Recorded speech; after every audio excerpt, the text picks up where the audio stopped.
최순실 친구를 만났고요. 최순득 씨 친구, 장시호 씨 친구를 그때 만나기 시작했습니다. 정유라 씨가 성악을 하다가 승마로 주종목을 바꿨는데요. 그때 봤습니다. 그래서 남자친구를 만나서 가출했을 때 그 주변에서 지켜보기 시작했습니다. 최순실 씨의 존재를 인정이 된 거는 2007년, 2008년 정도부터고, 정유라 씨는 어린 시절부터 가까이서 지켜봤다는 거죠, 말하자면. 네. 자, 그런데 이제 정유라 씨의 존재는 이제 최근에 언론에 알려지게 되면서, 최근 언론 보도는 이제 정유라 씨가 사실, 이 게이트 관련 사실관계에 대해서는 거의 모르고 어리숙하고, 그런 식으로 알려져 왔어요. 가까이서 취재해서 오랫동안 지켜본 정유라 씨는 어떤 사람인가요? 천방지축의 자기 멋대로입니다. 그래서 엄마와 욕설을 해가면서 싸우기도 할 정도니까 좀 상식에선 벗어나는 친구죠. 왕따였고요, 학교 다닐 때. 공부는 못했어요. 그리고 얼굴 컴플렉스가 하도 심해서 고등학교 때부터 큰 성형수술을 받을 정도였습니다. 엄마하고 싸워가면서. 그런데 머리는 아주 영악하다고 봅니다. 특별히 최근에 법적인 대비는 매우 잘 돼 있었습니다. 거짓말과 묵비권으로 검찰을 거의 무력화시켜가지고 거의 완벽한 대답을 내놨어요. 특별히 이재용 삼성 부회장 구속영장 기각에 대해서 정유라 씨가 직접 편지를 써서 기각 사유를 물어봅니다. 그래서 기각 사유가 코어 스포츠하고 관련됐으면 좋겠다고 그 자료를 모을 정도로 영화 준비가 돼 있었고요. 그리고 말 관련된 게 발각될까봐, 검찰에 발각될까봐 말을 블라디미르로 바꾸라고 말 세탁을 조언하고 직접 지시한 사람도 정유라 씨였습니다. 아, 그래요? 우리 언론에 말 세탁으로 알려진 내용이 정유라 씨의 아이디어에 시작된 겁니까? 네네. 정유라의 작품입니다. 어허. 자, 그렇다면 이번에 검찰이 정유라 씨 영장을 2번을 청구했었는데 그 영장 청구에 영장에 기재된 내용이 뭡니까? 가장 중요한 부분은 그 이대 부정입 시와 관련된 업무 방해가 컸고요. 그다음에 네. 범죄 수익을 은닉했다. 도피 자금을 썼던 부분이 추가돼 있었습니다. 범죄 수익을 은닉한 혐의는 작았고요. 업무 방해가 좀 컸는데 그게 업무 방해, 공무원들의 공무 집행을 방해했다는 그런 혐의였습니다. 최근에 이제 1심 판결이 공법으로 났으니까 네. 재청구의 가능성이 조금 생긴 것 같긴 한데 그런데 이제 그렇습니다. 이번에 영장을 기각하신 그 판사가 고영태 씨는 영장을 발부를 했어요. 그래서 네네. 비교하기가 좋을 것 같아서 고영태 씨의 발부 그리고 정유라 씨의 기각 이걸 딱 같은 선상에 놓고 비교하기가 좋을 것 같아서 제가 이제 이 사례를 여쭤보는데 고영태 씨가 영장이 발부됐었는데 그때 같은 판사가 영장을 발부한 사유는 뭐였습니까? 그때는 알선수재였습니다. 그러니까 인천 세관의 어떤 직원의 승진을 도와줬다는 이유로 다른 사람한테 돈을 받아요. 그 승진한 사람한테 받은 게 아니라. 그리고 그 돈을 받아서 최순실과 박근혜 대통령한테 영향을 미쳤다는 알선수재예요. 그게 그 사건이. 그러니까 고영태 씨가 승진을 도와준 사람이 아니라 승진을 도와준 사람 아닌 다른 사람에게 돈을 받아서 그 돈을 받은 것으로 최순실 씨와 박근혜 전 대통령의 인사에 영향을 미쳤다. 이게 혐의예요? 네, 그렇습니다. 굉장히 복잡하죠. 그런데 이 사건 관련자 5명, 6명 가운데 처벌받은 사람은 고영태뿐입니다. 그런데 이 알선수재는 무죄 가능성이 크고요. 유죄가 나와도 집행유예 사안입니다. 그리고 다른 건 같은 경우는 경찰에서 이미 수사해서 무혐의한 거를 함께 기소했습니다. 그런데 발부된 사연은 뭡니까 그러면? 가장 중요한 부분은 증거인멸, 도주 우려와 증거인멸 우려가 있다는 건데요. 고영태 고영태는 검찰 수사를 도운 인물입니다. 30번 이상 검찰이 불렀을 때 가서 수사를 도왔고요. 주말에 전화를 몇 통 안 받았다고 구속영장이 청구됐어요. 반면에 정유라 씨는 해외에 도피했지 않습니까? 그리고 송환을 피하기 위해서 수십억을 들여서 재판을 했습니다. 그리고 망명까지 하려고 했던 인물입니다. 그런데 같은 판사님께서 정유라는 도주 우려가 없다고 하고 고영태는 도주 우려가 있다는 이유로 영장을 발부하고 기각했습니다. 그러니까 고영태 씨 경우에 정리를 하자면 외국에 스스로 귀국해서 검찰 수사를 30여 차례 받았죠. 그리고 추석 명절 때도 검찰이 부르지 않았는데 자신이 자료를 들고 와서 사건을 밝히기도 한 게 바로 미얀마 건입니다. 예. 네. 그리고 도주 우려라고 하는데 이제 휴일날 몇 시간 정도 연락이 안 됐다. 뭐 이런 사연인 거죠. 예. 예. 그런데 도주 우려로 구속영장이 발부됐고 정유라 씨 같은 경우에는 직접 2억 원 이상 뇌물로 세울 때는 범죄 수익을 수령한 거 아니겠어요? 그리고 그렇죠. 20억이죠 최소. 그러니까 본인이 지금 썼다고 하는 뭐 월급을 받았다는 것만 해도 2억이 넘으니까요. 그러니까 그리고 그 돈이 삼성에서 온 것도 정유라 씨가 알고 있었고 그리고 해외에서 도피하다가 JTBC죠. 발각돼서 구치소에 있는 동안도 제3국 국적 취득을 하려고 했고 그러다가 정권 교체돼서 어쩔 수 없이 귀국했는데 도주 우려는 없다고 하고 그러니까 이렇게 비교하면 쉬울 것 같아요. 고영태 씨와 정유라 씨가 한 사람은 왜 구속되고 한 사람은 왜 기각됐냐 형평에 맞지 않느냐 이런 의문을 가질 수 있는데 그럼 정유라 씨 영장이 두 번째 청구됐을 때 발부될 거라고 예상했었습니까? 아니요. 기각될 가능성이 매우 높다고 봤습니다. 왜 그렇게 생각했었어요?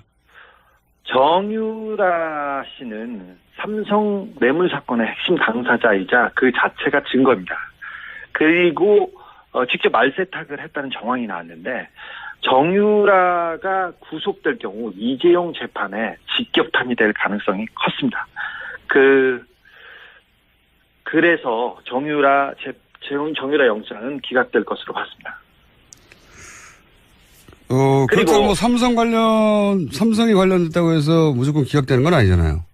이번에 국정농단 사건을 자세히 이렇게 들여다보면 삼성 관련 영장은 계속 기각되고 있습니다. 그리고 예를 들어서 이번에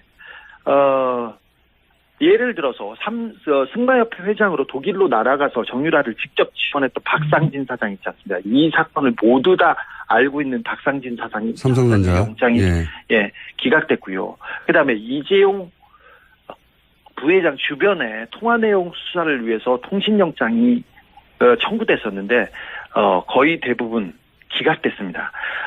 그리고 이재용 구속을 앞두고 고위 검사와 우병우 전 수석의 통화 내역 조사도 영장 기각으로 막혔습니다. 통신영장은 대개 수사를 위해서 내주는데 삼성 관련해서는 기각되고 있습니다. 이재용 부회장만 구속이 됐을 뿐 관련자들이나 혹은 통화 내용은 계속 기각되어 왔다. 삼성 관련은. 네, 그렇습니다. 그래서 삼성 관련 집행들이 잘 안 되고 있어 왔기 때문에 정유라 씨는 삼성의 뇌물을 수수한 직접 당사자라서 영장이 발부되기 어렵지 않겠냐 예상했었다. 네, 그리고 이번에 영장 판사가 판사의 동생이 삼성 관계사에서 고위직으로 있었습니다. 그것도 변수 중에 하나라고 저는 보고 있습니다. 아, 그래요? 예. 근데 삼성이 뭐 워낙 큰 회사라서 많은 사람들이 근무하기 때문에 삼성의 동생이 일하고 있다는 것만으로도 직접 관련성을 찾기 어렵지 않습니까? 그런데 그 동생이 삼성전자 전략기획실에서 이재용 재판을 담당하는데 대비하는데 핵심 역할을 하고 있습니다. 그리고 삼성이 지금 전방위로 뛰고 있는데 거기에 컨트롤 타워에 이 영장 판사의 동생이 있습니다. 그거는 의심이 올만하네요. 네. 지금 그러니까 두 번째 영장을 기각한 판사의 동생이 하필 삼성전자에 하필 전략기획팀에 하필 이재용 부회장 사건을 담당하는 부서에 있다는 거죠? 그렇습니다. 그래서 이재용 재판, 그러니까 삼성 재판의 핵심 당사자를 삼성과 관련 있는 사람의 형이 판결을 한다, 재판을 한다, 이게 좀 이해가 되지 않는데 그래서 공보판사 법원에 물어봤습니다. 그런데 워낙 광범위한 사건이고 그렇게 또 영향을 미치거나 그러진 않을 거라고 이렇게 원론적인 대답을 내놨습니다. 뭐 의심을 가질 만한 연결고리긴 하네요. 하필이면 그 해당 회사의 해당 부처의 해당 업무 관련자라면 네 동생이 그렇다는 얘기는 또 처음 들어보네요. 알겠습니다. 그럼 만약에 이제 지금 전체적인 의구심은 정유라 씨가 영장이 발부되지 않았던 것은 이것이 하필이면 정유라 씨 구속이 이재용 부회장 뇌물죄 입증에 굉장히 중요한 역할을 할 것이기 때문이다. 할 것이기 때문이다. 이렇게 해석한 거잖아요. 그럼 만약에 정유라 씨가 실제 구속이 된다면 이재용 부회장 뇌물죄 입증이 훨씬 용이해지는 겁니까? 그렇습니다. 하필이면 삼성이 정유라 씨 영장과 관련된 그 즈음에 언론 플레이를 가장 세게 합니다. 이번에 영장 실질 심사를 앞두고도 정유라한테 지원한 말을 삼성이 지원했다는 말을 독일에서 가지고 들어왔어요. 그래서 삼성 말이 맞다. 그리고 정유라는 관련이 없다. 이런 얘기를 계속해서 플레이를 직접 삼성이 나와서 했습니다. 그래서 맞습니다. 정유라 씨의 영장 기각을 가족뿐만 아니라 삼성 측에서 굉장히 즐거워했습니다. 그때 좀 한 고비를 넘었다고 이렇게 봤습니다. 그래서 이 부분이 계속해서 가장 중요한 정유라 구속이 가장 중요한 삼성 재판의 단서로 작용될 것으로 봅니다. 삼성 측에서 정유라 영장 기각을 내부적으로는 반가워했다. 네, 그렇습니다. 여기를 위해서 저는 언론 플레이를 계속 나섰다고 보고 있습니다.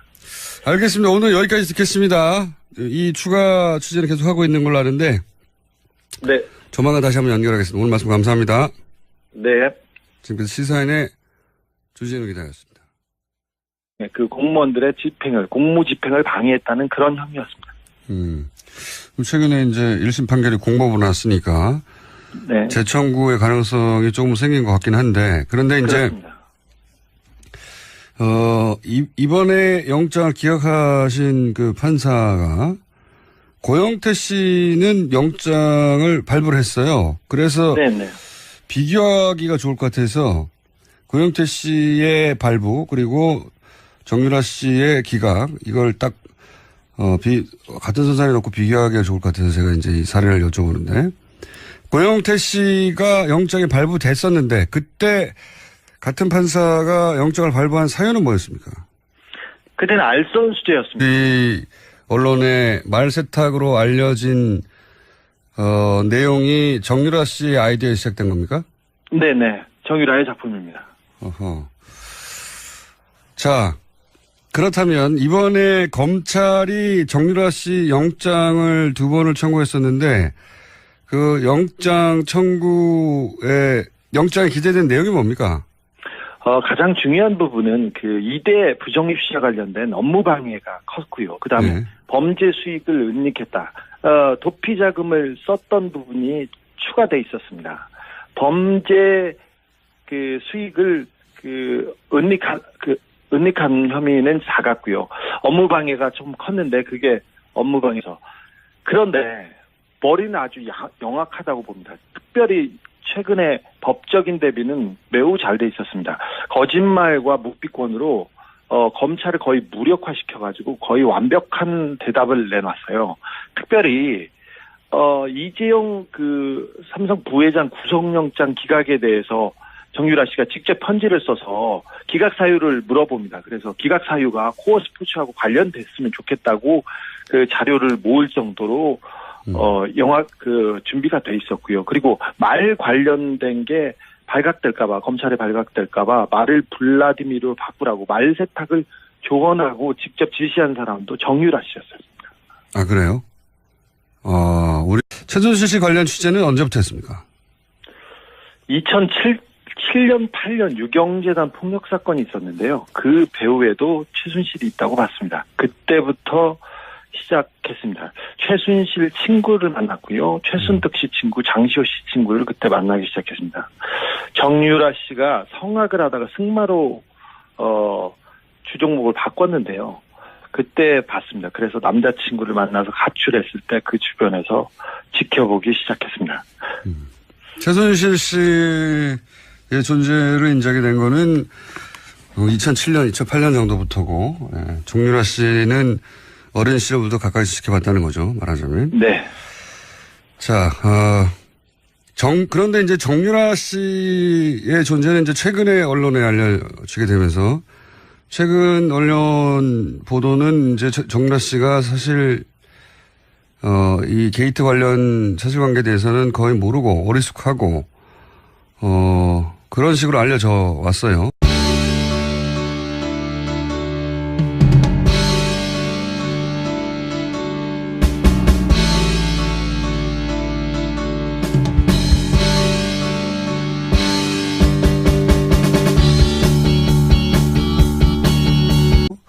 사건을 밝히기도 한 게 바로 미얀마 건입니다. 예. 네. 그리고 도주 우려라고 하는데 이제 휴일날 몇 시간 정도 연락이 안 됐다. 뭐 이런 사연인 거죠. 예. 예. 그런데 도주 우려로 구속영장이 발부됐고 정유라 씨 같은 경우에는 직접 2억 원 이상 뇌물로 생각되는 범죄 수익을 수령한 거 아니겠어요? 그리고 그렇죠.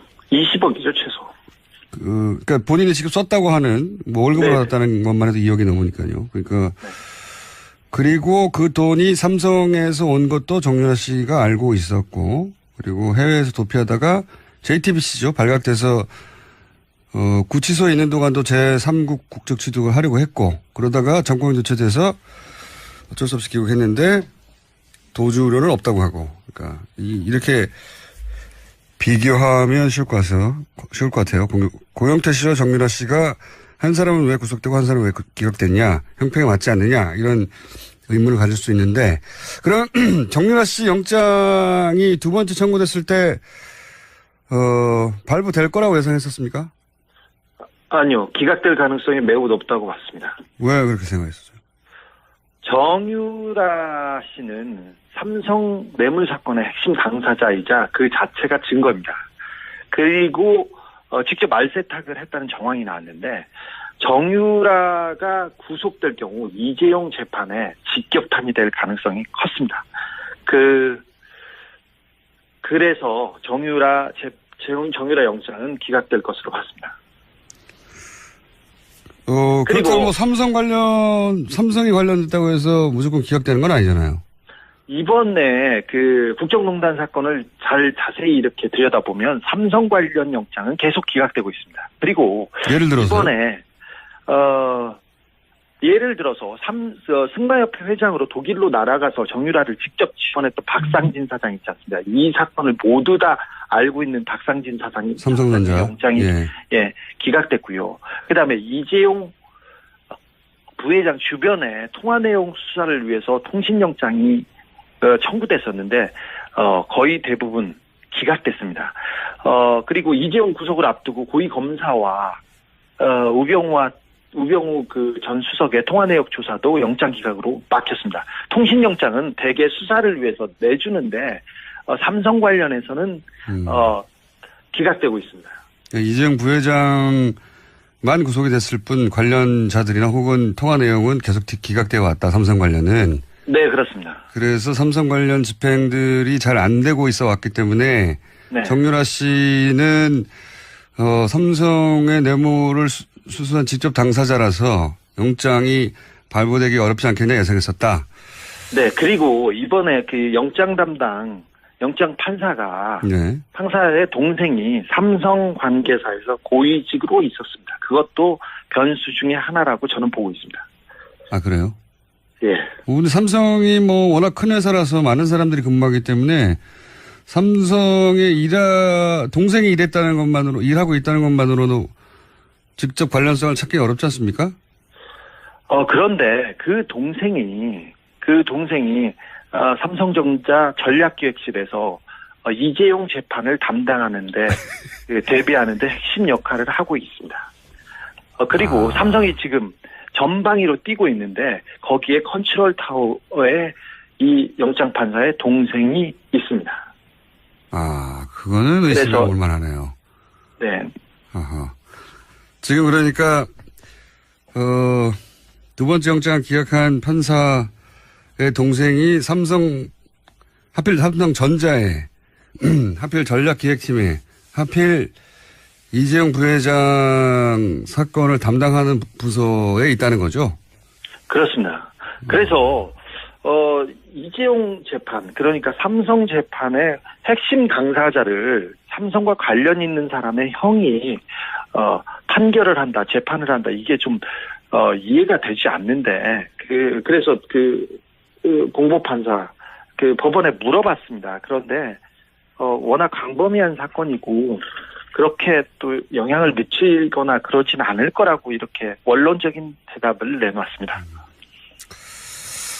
의심을 가질 만한 연결고리이긴 하네요. 하필이면 그 해당 회사의 해당 부처의 해당 업무 관련자라면 네, 동생이 그렇다는 얘기는 또 처음 들어보네요. 알겠습니다. 그럼 만약에 이제 지금 전체적인 의구심은 정유라 씨가 영장이 발부되지 않았던 것은 이것이 하필이면 정유라 씨 구속이 이재용 부회장 뇌물죄 입증에 굉장히 중요한 역할을 할 것이기 때문이다.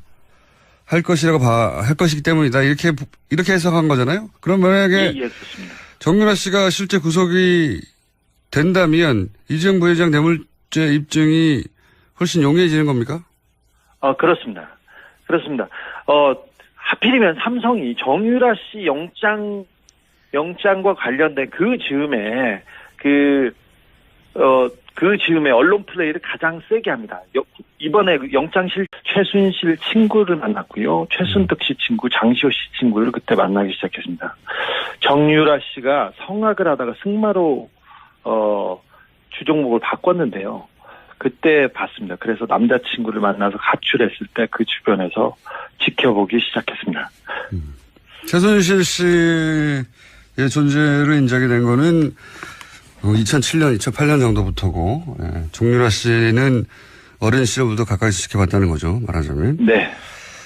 자, 그런데 이제 정유라 씨의 존재는 이제 최근에 언론에 알려지게 되면서, 최근 언론 보도는 이제 정유라 씨가 사실, 이 게이트 관련 사실관계에 대해서는 거의 모르고 어리숙하고, 그런 식으로 알려져 왔어요.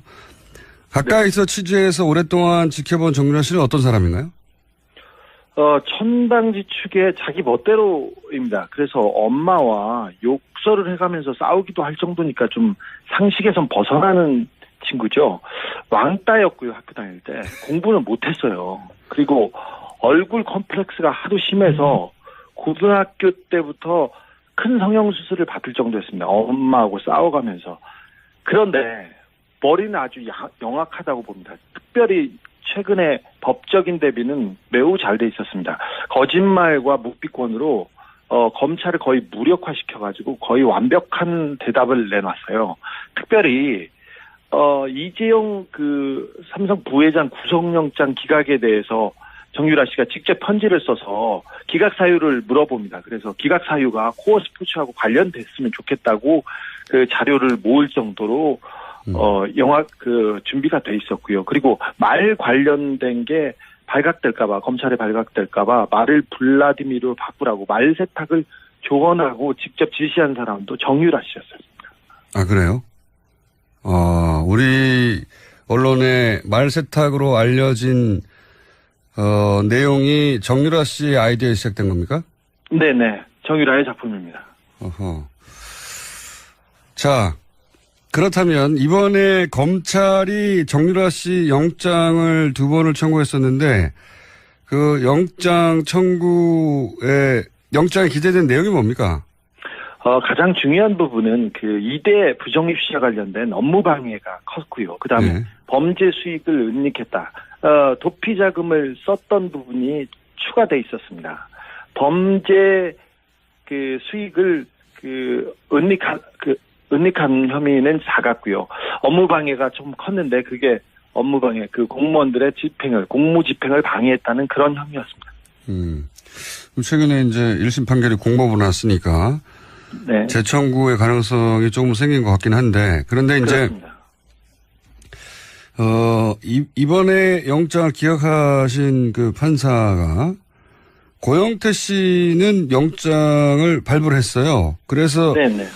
비교하기가 좋을 것 같아서 고영태 씨의 발부 그리고 정유라 씨의 기각 이걸 딱 같은 선상에 놓고 비교하기가 좋을 것 같아서 제가 이제 이 사례를 여쭤보는데 고영태 씨가 영장이 발부됐었는데 그때 같은 판사가 영장을 발부한 사유는 뭐였습니까? 그때는 알선 수재였습니다. 그러니까 인천 세관의 어떤 직원의 승진을 도와줬다는 이유로 다른 사람한테 돈을 받아요. 그 승진한 사람한테 받은 게 아니라. 그리고 그 돈을 받아서 최순실과 박근혜 대통령한테 영향을 미쳤다는 알선 수재예요. 그게 그 사건이. 그러니까 고영태 씨가 승진을 도와준 사람이 아니라 승진을 도와준 사람 아닌 다른 사람에게 돈을 받아서 그 돈을 받은 것으로 최순실 씨와 박근혜 전 대통령의 인사에 영향을 미쳤다. 이게 혐의예요? 네, 그렇습니다. 굉장히 복잡하죠. 그런데 이 사건 관련자 5명, 6명 가운데 처벌받은 사람은 고영태뿐입니다. 그런데 이 알선 수재는 무죄 가능성이 크고요. 유죄가 나와도 집행유예 사안입니다. 그리고 다른 건 같은 경우는 경찰에서 이미 수사해서 무혐의한 거를 함께 기소했습니다.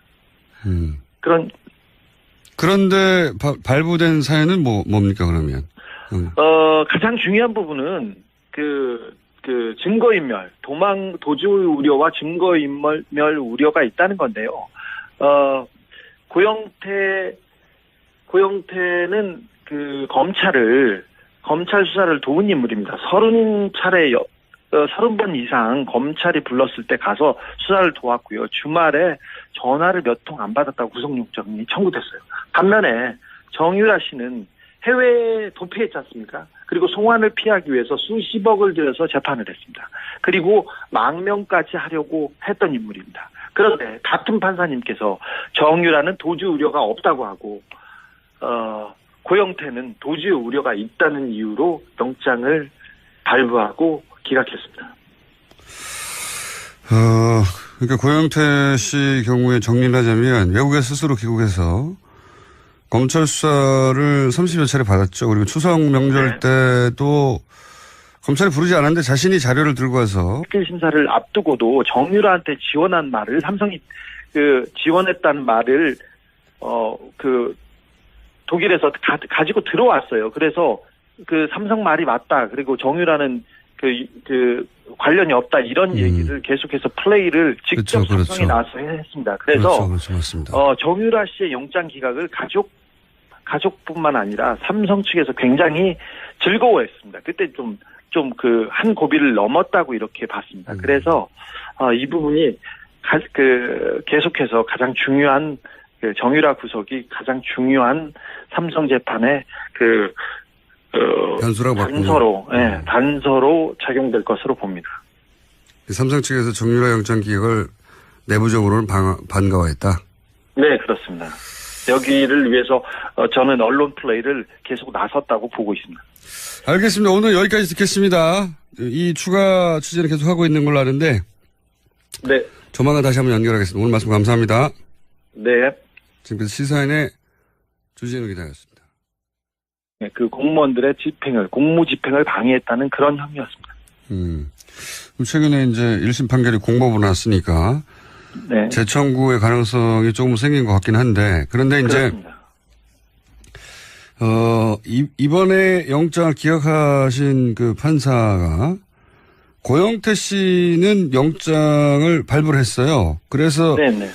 비교하기가 좋을 것 같아서 고영태 씨의 발부 그리고 정유라 씨의 기각 이걸 딱 같은 선상에 놓고 비교하기가 좋을 것 같아서 제가 이제 이 사례를 여쭤보는데 고영태 씨가 영장이 발부됐었는데 그때 같은 판사가 영장을 발부한 사유는 뭐였습니까?